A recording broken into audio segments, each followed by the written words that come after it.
Okay, now Jenny, all that's been gone through, this is strictly from the refrigerator alone. What are your thoughts? I'm surprised by a lot of it. I learned a lot. Who would have thought Atkins shakes were a no-go?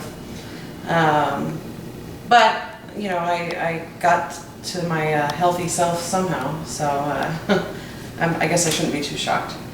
Understand, guys, that some of you may be sitting at home thinking that this is extreme. This is not extreme. This is simply Jenny wanted to make a lifestyle change. This is what it takes at times to realize. I myself have been learning this for the last 6 months. There's some products in here right now that I still didn't realize would have been bad.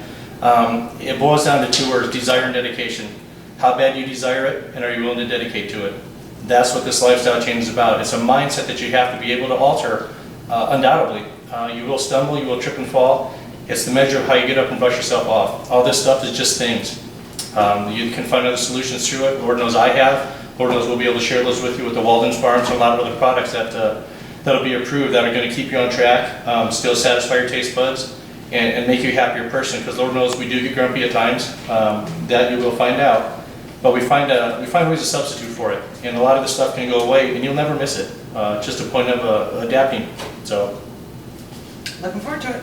excellent. All right, guys. Well, you kind of saw the first little bit part that we had with this. I want you guys to understand. Again, this is completely raw, uncut. We're not doing any editing. We have screw ups, like fumbles, whatever the case may be. That's what you're going to see. We want everybody at home to understand this is as real as it gets. Once again, there's no Hollywood, no back scenes or nothing. There's no $50,000 prize at the end of this. Jenny's doing this out of pure desire and dedication. For that, I applaud her.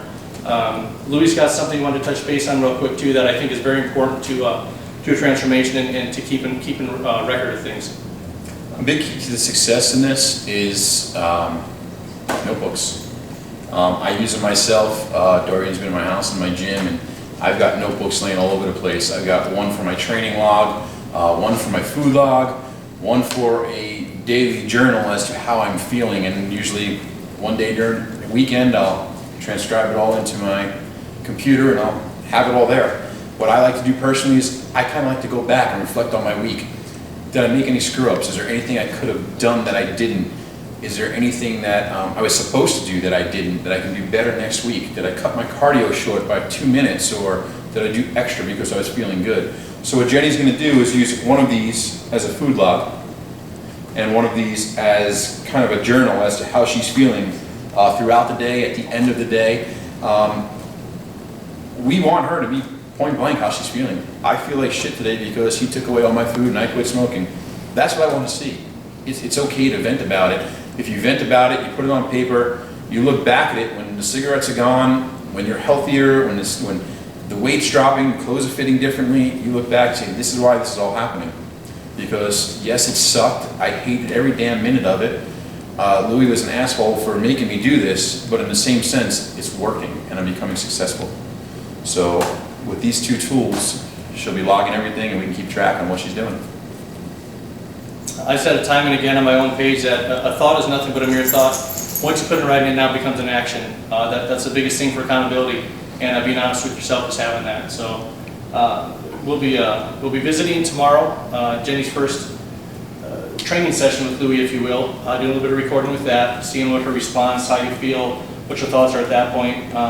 What's your thought about your first day tonight? Is there anything else you got to add? Or? I do not. Well, I can't thank you enough, honestly, for doing this. I really hope this touches people like never before. Athletes understand what this is. They go through this quite often. The layperson doesn't get to experience this, and to be able to see it as real as it gets, I couldn't be more excited. I mean, I truly can't thank you enough from Affairs No Option and myself. It's truly a great experience. Well, thank you. I'm thrilled. I get a life coach and a trainer, and I'm thrilled. Well, I think we're all in for a great ride, and there is no time set on this. The goal here is what Jenny's satisfaction is. When she hits that point where she's happy and satisfied, my job's over, Louis' job's over, and we continue your friendship with guidance if she wants it, or just just to be there. One thing I want to add is when we met with Jenny for the first time all face-to-face a couple days ago, I explained to her how important being goal-oriented is. Setting yourself 3 goals, a short-term, a mid-term, and a long-term goal, and never putting a timeline on that long-term goal. If you put that timeline on there, you're kind of setting yourself up for a possible failure in your own mind, not realizing that if you're constantly making changes and bettering yourself, you're not failing, you're succeeding. So what Jenny's been asked to do is to set that short-term, that midterm, and that long-term goal. And every time we reach one, then we reach a short-term goal, the midterm is now the new short-term. And then she just set another goal for in between that and the final destination of her journey. And that's gonna be the key to just keeping her on track and holding her accountable to what she's looking to do. All set? All set. Everybody ready for tomorrow? Yep. Thank you very much, guys.